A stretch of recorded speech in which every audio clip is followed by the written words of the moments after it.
Então, queridos irmãos, bom dia, graça e paz, sejam bem-vindos. Hoje, estudando o livro Evangelismo, que é a série que estamos trabalhando, e vamos falar do capítulo 9, que tem como tema firmar o interesse. Conosco está nosso irmão Nilson Pinto, da Associação AMAP. Com você a palavra. Obrigado, irmã Alexandra. O tópico de hoje, a pregação para conseguir a decisão final. O capítulo 9 fala sobre o firmar o interesse. E o texto que foi lido como base para a nossa oração se encontra em João, capítulo 21, o versículo 22. Jesus respondeu: se eu quiser que ele fique até que eu venha, o que te importa? Segue-me. Jesus estava no particular, andando sobre a beirada da praia, com Pedro. Após a ressurreição dele, ele veio ali para firmar e confirmar e acolher Pedro. Então, ele pergunta diante dos discípulos, e a pergunta que ele fez diante dos discípulos foi para que os discípulos entendessem sobre a liderança de Pedro e também o perdão de Jesus para com Pedro. E o versículo 15 fala que depois que eles comeram, Jesus perguntou ao Simão Pedro: Simão, filho de João, Simão, filho de João, tu me amas mais do que este? E ele respondeu: sim, Senhor, eu te amo. E ali, Pedro, fala a Cristo que ele amava ele. Depois Cristo faz de novo a pergunta para Pedro: Simão, tu me amas? E Pedro diz: sim, Senhor, eu te amo. Depois ele faz essa pergunta pela terceira vez: João, tu me amas? E Pedro, tu me amas? E Pedro, já bem triste, fala para Jesus: tu sabes que eu te amo. Irmãos, é importante que após isso Jesus ele chama Pedro no particular para andar sobre a praia. E ali, conversando com Pedro, no versículo 18, ele fala que, em verdade, eu te digo que quando eras moço, tu te vestia a ti mesmo e andava por onde querias. Mas quando fores velho, estenderá as mãos e outro vestirá e te levará para onde não queres ir. Ali Jesus está falando sobre a maneira que João,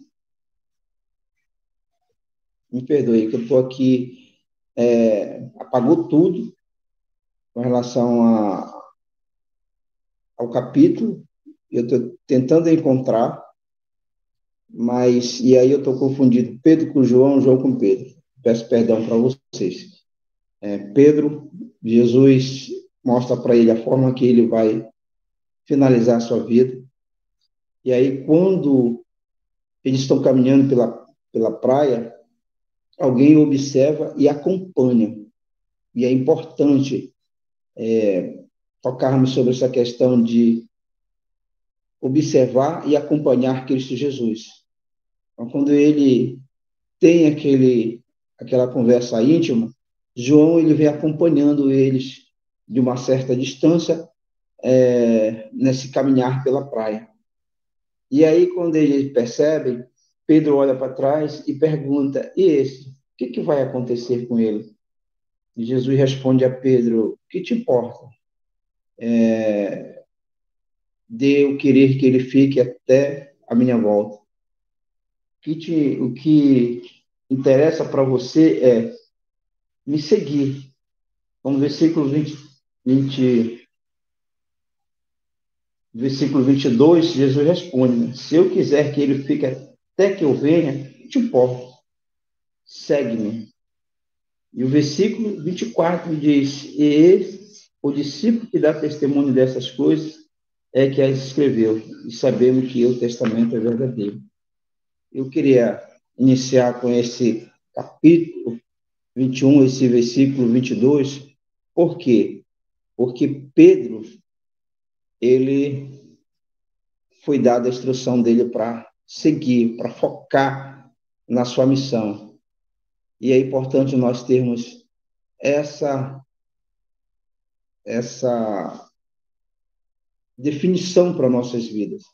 E o capítulo 9 de Evangelismo fala sobre nós absorvermos as nossas oportunidades em toda vez que nós vamos estar de frente dos irmãos, de frente das pessoas em que Deus dá a oportunidade para que nós venhamos a pregar a mensagem.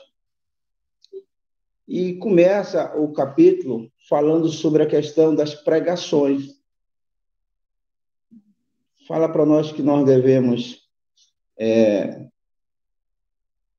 aproveitar as oportunidades. Eu vou pedir uma atenção muito especial, porque a gente, quando vai ao púlpito, nós precisamos compreender e entender que é uma oportunidade que Deus nos dá para que nós venhamos a dar uma mensagem final. Todos aqueles que têm a oportunidade de ir ao púlpito precisam dar a mensagem final.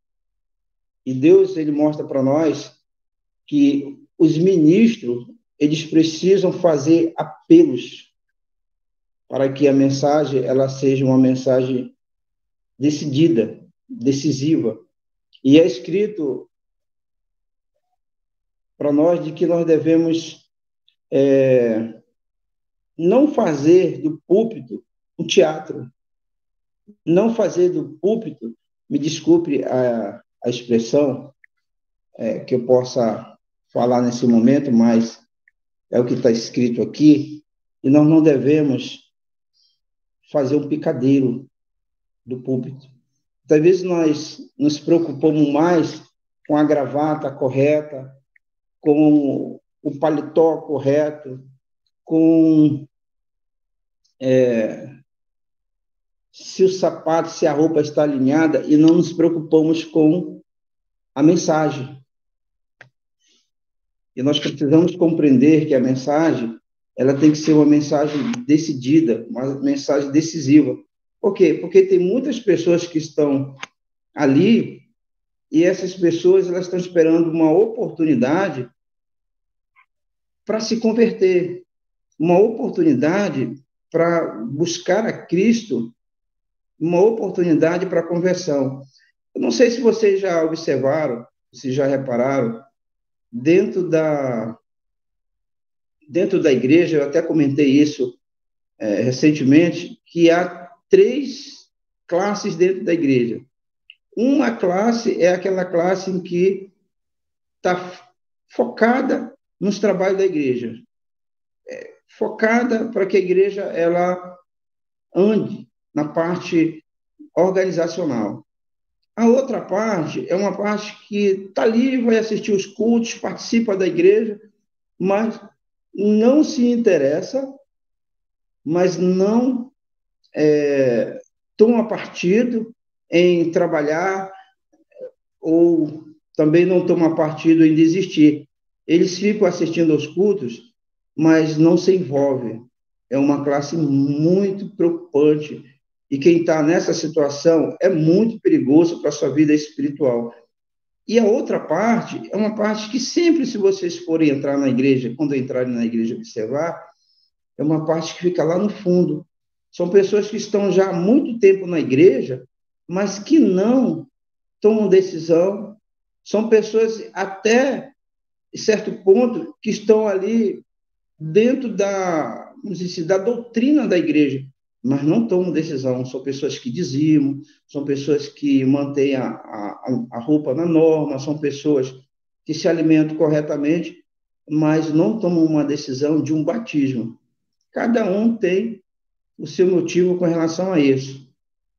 E aí, quando você vai pregar, você tem que ter o discernimento, mas qual é o discernimento? É buscar Deus em oração, para que o Espírito Santo trabalhe naquele sermão, que te use instrumentos e fazer o apelo. Porque essas pessoas que estão ali, elas estão ali querendo tomar uma decisão e falta pouco para tomar uma decisão. Mas elas são passadas, assim, como pode dizer, pelos líderes ou pelos pregadores, e aqui diz pelos ministros, são passadas por alto. Elas não são acompanhadas corpo a corpo. Em Obreiros Evangélicos diz a seguinte, traz para nós a seguinte informação: aquele que faz da eloquência o mais elevado objetivo em suas pregações faz com que o povo esqueça a verdade que se acha na mistura com sua oratória. Então, quando nós nos preocupamos ao subir ao púlpito e nos preocuparmos em fazer uma pregação tecnicamente perfeita, nós deixamos de aproveitar a oportunidade. Ele diz que essa pregação feita tecnicamente, ela faz que o povo se esqueça da verdade. E é misturado aquilo que nós estudamos, por exemplo, entre aspas, porque quando você vai preparar um sermão e você está mais preocupado com a forma que vai apresentar esse sermão em termos, eu posso até dizer assim, estético, né? Tem muito pregador que ele vai sobre o púlpito e quer saber da estética. Como é que ele está falando, como é que ele está agindo, como é que está alinhado, e não se preocupando, na verdade, que Deus quer que ele fale, e não se preocupando em pedir essa unção. Então, ele perde essa oportunidade. E diz que, em havendo passado a emoção, verifica-se que a palavra de Deus não se formou na mente, nem lucrar os ouvintes em entendimento. Qual é a emoção? É quando você faz uma pregação eloquente, e aí as pessoas, naquele momento, elas acham bonito, mas depois que sai, ninguém nem entendeu o que foi falado. Podem falar acerca da eloquência do ministro em termos cheios de admiração, mas não foram em nada levados mais perto da decisão, em nada. Falam do sermão como fariam de uma peça de teatro, e dos ministros como fariam de um ator. Eles poderão voltar a escutar tais discursos, mas dali sairão sem haver recebido impressão e nem alimento. Não é de discursos floreados de que se necessita, nem de uma torrente de palavras destituída de significações. Nossos ministros devem falar de maneira que ajude o povo a aprender a verdade vital. A gente tem uma maneira de falar diferente daquilo que Cristo quer. Você tem dentro da igreja aqueles que são iletrados e aqueles que são letrados.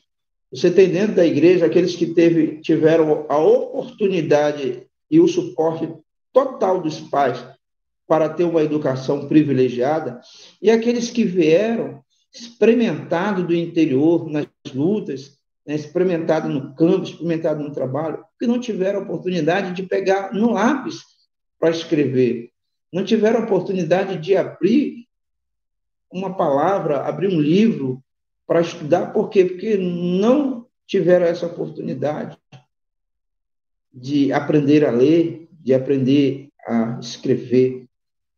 E o pregador, ele tem que ter essa percepção de que as pessoas que estão dentro da igreja, eles têm várias formações e vários níveis, e ele tem que encontrar um nível correto para atingir tanto aquele que tem conhecimento como aquele que tem falta de conhecimento. Mas como é que nós vamos encontrar isso? Só encontramos isso através do poder do Espírito Santo. E como é que o Espírito Santo se faz habitar e ungir esses lábios? A partir do momento que eu me coloco à disposição em oração, não tem outro caminho. Não tem outro caminho, tá? É a oração que faz com que nós sejamos esvaziados daquilo que impede esse habitar para o Espírito Santo. E assim nós devemos, assim nós somos usados e somos conduzidos pelo Espírito Santo. As palavras não são nossas, são do Espírito Santo. E é o Espírito Santo que toca essas pessoas. quando Jesus falou a Pedro, disse assim, quando ele pergunta, e a esse, o que vai acontecer com ele? Não te importa saber o que vai acontecer com ele. O que importa é o que vai acontecer com você e o que importa é aquilo que você tem que fazer. Aí ele diz uma palavra curta, mas de uma profundidade enorme. Ele diz, segue-me. Então, nós que subimos ao púlpito, nós que abrimos a palavra no estudo bíblico, nós que temos a oportunidade, seja dentro da igreja ou fora da igreja, não importa aquilo que nós vamos falar, o que importa é que nós sejamos entregues e estejamos na mão do Espírito Santo para seguir aquilo que ele vai imputar em nossos lábios. É ele que vai nos direcionar para dar uma palavra àquela alma que está carente, destruída e trazendo para a nossa linguagem e para o que acontece hoje e com o emocional abalado, sem esperança, sem poder levantar o olhar e olhar para algum horizonte, para algum local e dizer assim, a minha esperança está ali, nós sabemos que a nossa esperança está em Cristo Jesus. Então, pregadores, pregadoras. A irmã White, eu até procurei isso, mas existe um texto que diz que, no mínimo, você tem que passar 15 dias estudando e orando, orando e estudando, estudando e orando, orando e estudando, para aquele momento que você vai abrir a palavra de Deus. Esses dias a dona Alexandra até comentou aqui sobre um pregador, enquanto ele estava no púlpito, tinha uma corrente de oração embaixo, orando por aquela mensagem. Por isso que ele foi um pregador de poder, e o poder só vem através do Espírito Santo. E é importante, é uma sugestão até, para que todos aqueles que estão na escala, que quando nós estamos em reunião como esta, orem nos seus corações, peçam ao Senhor para que esse pregador, essa pregadora, para que não fale de si, mas que use como instrumento e que a palavra, que o alimento, ele seja um alimento robusto e necessário para esse momento que nós estamos precisando. Porque quando nós iniciamos o culto aqui online, a gente escuta os pedidos de oração e a gente vê que o maior conflito espiritual que nós temos é com a nossa mente, porque o nosso emocional está abalado, e o nosso emocional abalado traz as enfermidades para o restante do corpo. Então, tudo que nós sentimos no corpo é o emocional abalado. E o emocional abalado é porque esse emocional está longe da presença de Jesus. Eu posso estar falando de Jesus, eu posso estar abrindo a minha Bíblia para ler sobre Jesus, mas se o meu coração não estiver aberto para a instrução e para a decisão de Jesus, não tem como eu ter uma vida espiritual, porque muitas vezes abrimos a Bíblia por abrir, muitas vezes vamos ao culto por ir, e as almas indecisas, e há almas indecisas em cada reunião. Existe em toda a congregação almas hesitantes, quase persuadidas a se dedicarem inteiramente a Deus. A decisão está sendo feita para o presente e para a eternidade. Mas muito a miúde acontece que o ministro não possui no próprio coração o espírito e o poder da mensagem da verdade, pelo que não faz apelo direto às almas que tremem na balança. O resultado é que as impressões não se aprofundam no coração dos convictos. E a reunião sentidos menos inclinados a aceitar a serviço de Cristo do que quando chegaram. Decide esperar a oportunidade mais favorável, porém nunca chega. O testemunho relata isso para nós. Nunca chega. Eu não sei se já perceberam isso, se ficar atento ao que eu vou falar agora, e eu vou falar de uma maneira clara, eu vou fazer um pedido. Queridos e queridas, porque às vezes a gente faz esse pedido na igreja e as pessoas não estão atentas. estão entrando na igreja, mas não estão entrando com o coração ansioso por uma decisão, por uma palavra que vai preencher o coração, correto? Então, não estão entrando dessa maneira. E às vezes nós falamos uma coisa, a pessoa interpreta de outra maneira. Estou falando isso por quê? Porque, queridos, o que eu vou falar aqui, eu não estou falando de nenhuma pessoa, eu não vou falar de nenhum ministro, de nenhum pastor, de nenhum obreiro, de nenhum irmão que prega. Até porque ela está falando de ministros. E nós precisamos entender uma coisa, nós homens, queridos, dentro da igreja, na organização, na nossa organização, o ministro é um funcionário dedicado ao Senhor. Posso dizer, um funcionário dedicado ao Senhor.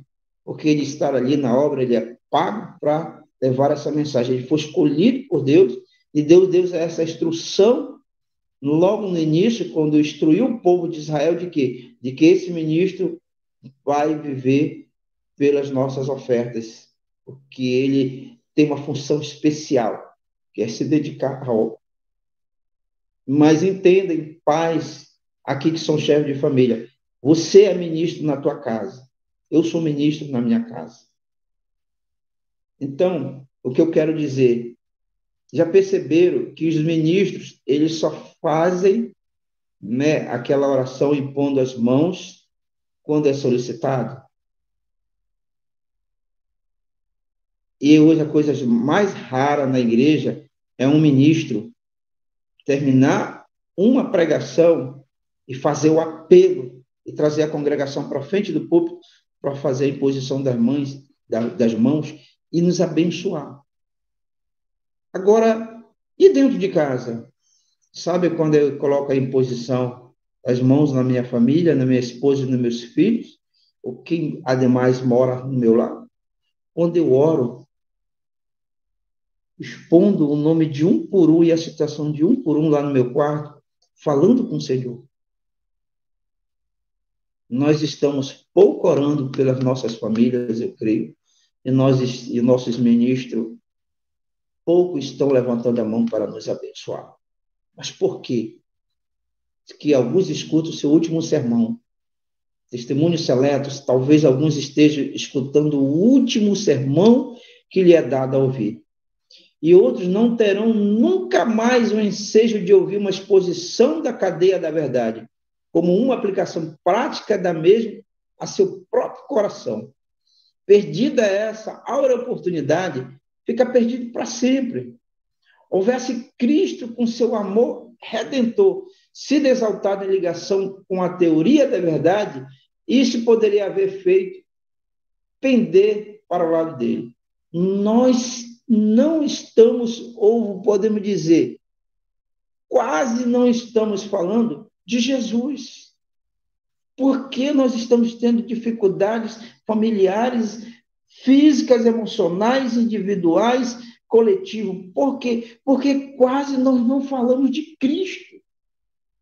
E João fala no capítulo 17, as nossas lições estão mostrando que quando ele reúne os discípulos e diz, olha, eu estou partindo, mas vocês não ficaram sozinhos, vocês não ficaram órfãos. Eu fiz uma oração e pedi e roguei ao Pai para que mande o Consolador. E ele é muito claro, ele é direto, ele é categórico, ele diz assim mesmo. E ele veio para fazer uma coisa, para testificar de mim. Ele vem para dizer que eu sou caminho, eu sou a verdade, eu sou a vida. Ele vem e ele vai apontar para mim. O Espírito Santo não aponta para lugar nenhum. O Espírito Santo aponta para Cristo. Ele é muito claro, João 17, ele aponta para mim, ele vai chegar e a função dele é me mostrar.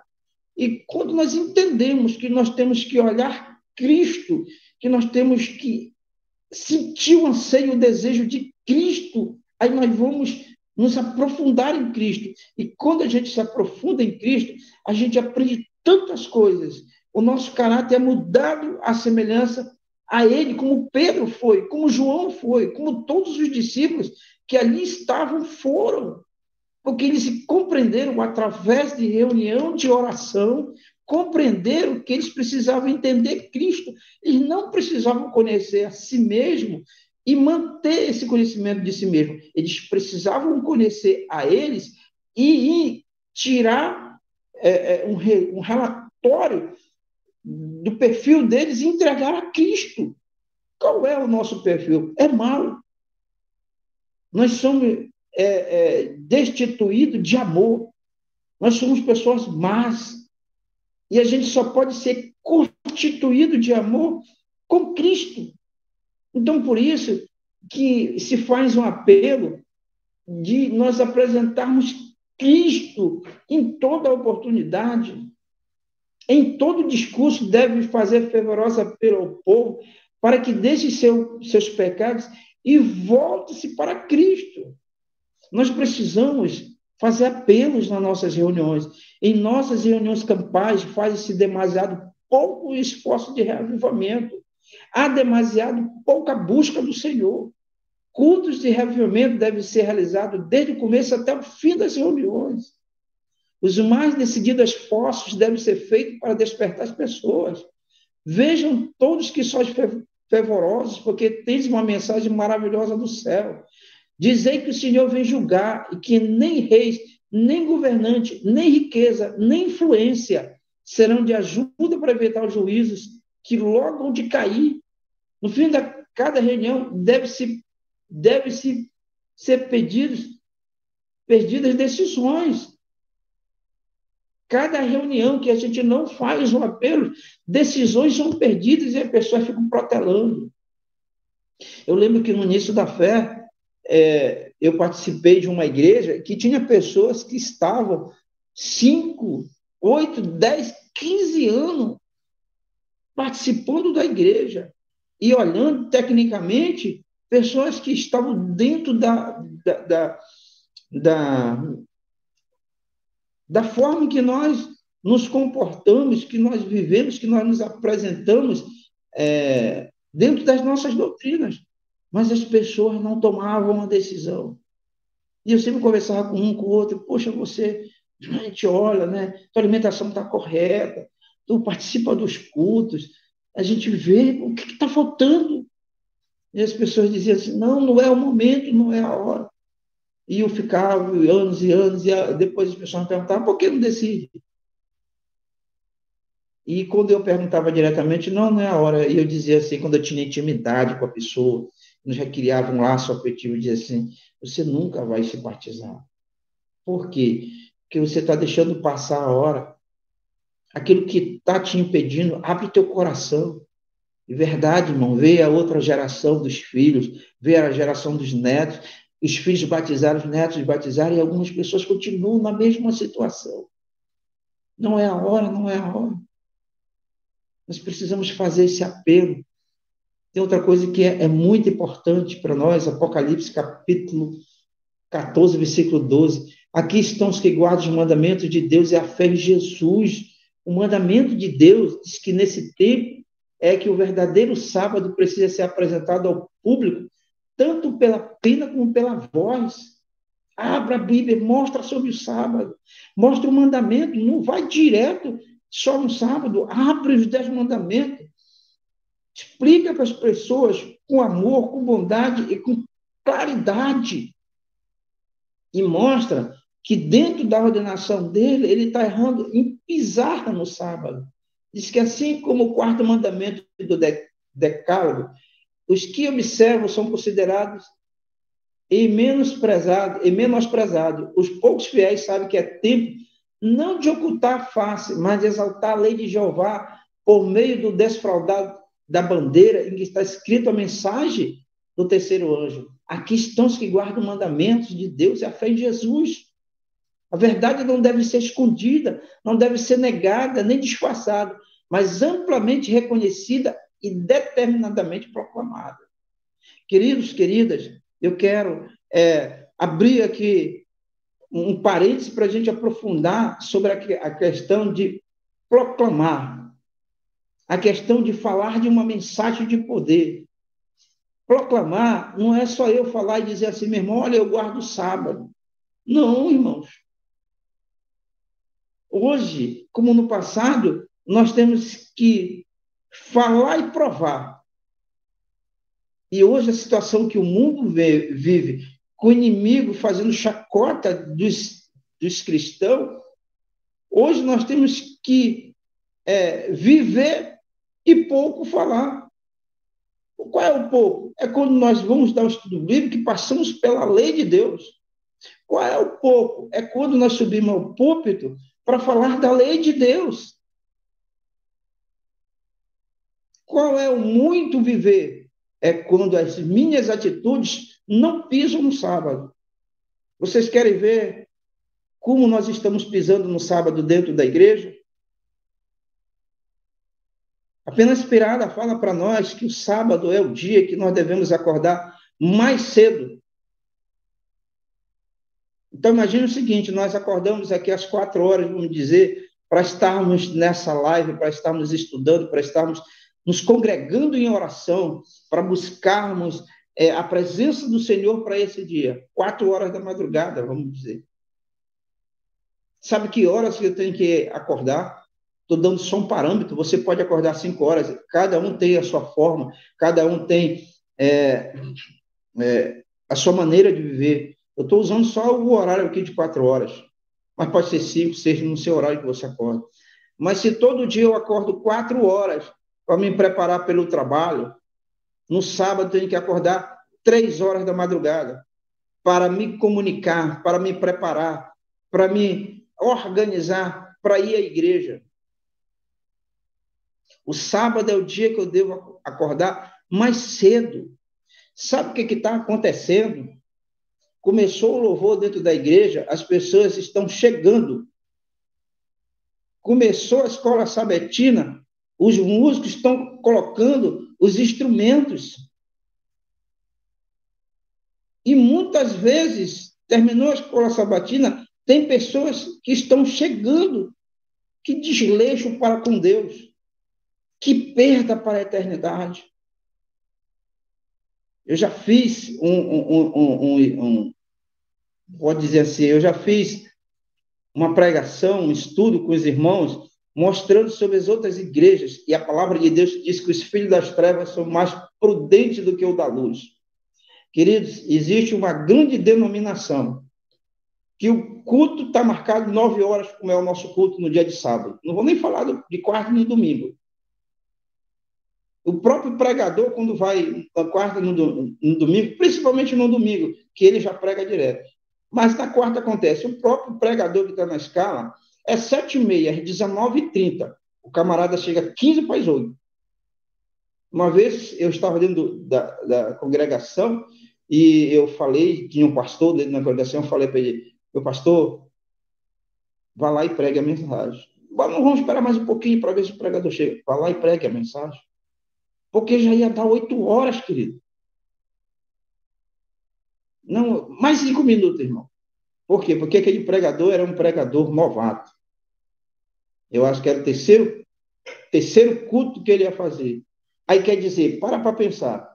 Aí ele é novato, aí Jesus Cristo, os anjos, a congregação tem que esperar ele chegar a hora que ele quer, porque ele pode chegar lá e eu estar no púlpito pregando, e aí ele pode se sentir envergonhado, constrangido, e aí as pessoas pensam que pode desanimar. Mas peraí, tu não ensinou ele no princípio de fé?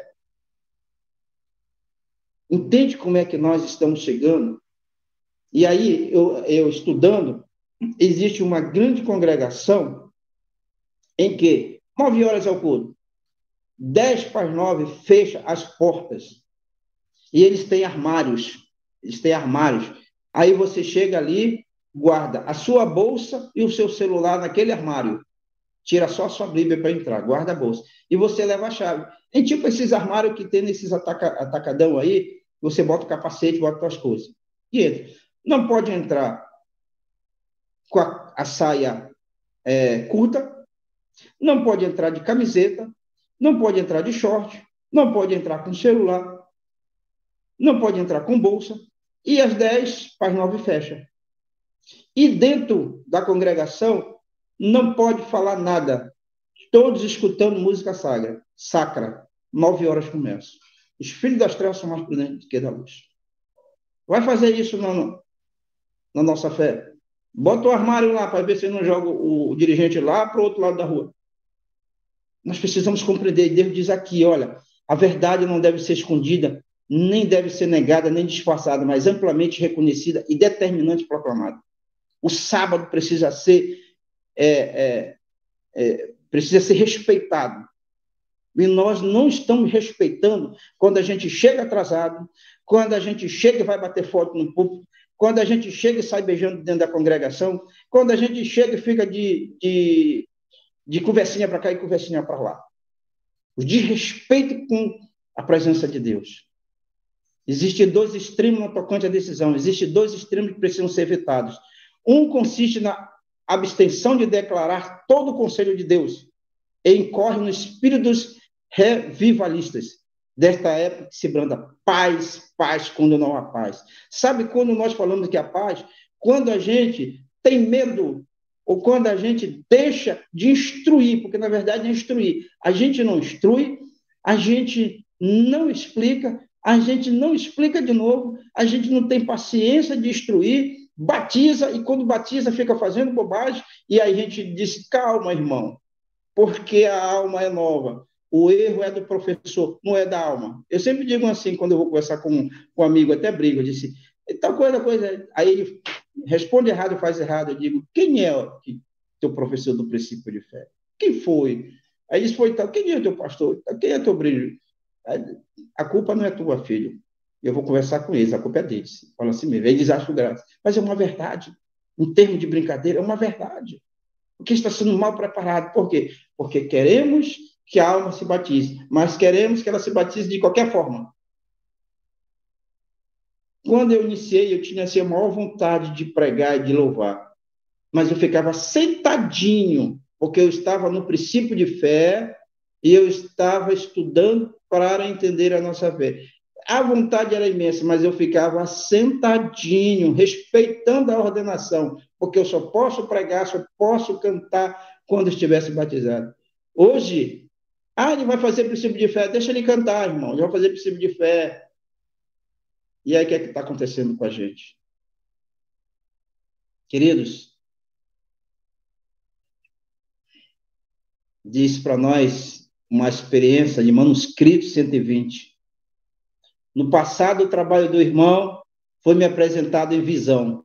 Parecia como se estivesse apresentando ao público um recipiente cheio dos mais belos frutos, mas ao passo que lhe oferecia esse fruto, sua atitude e maneira eram tais que ninguém queria nenhum deles.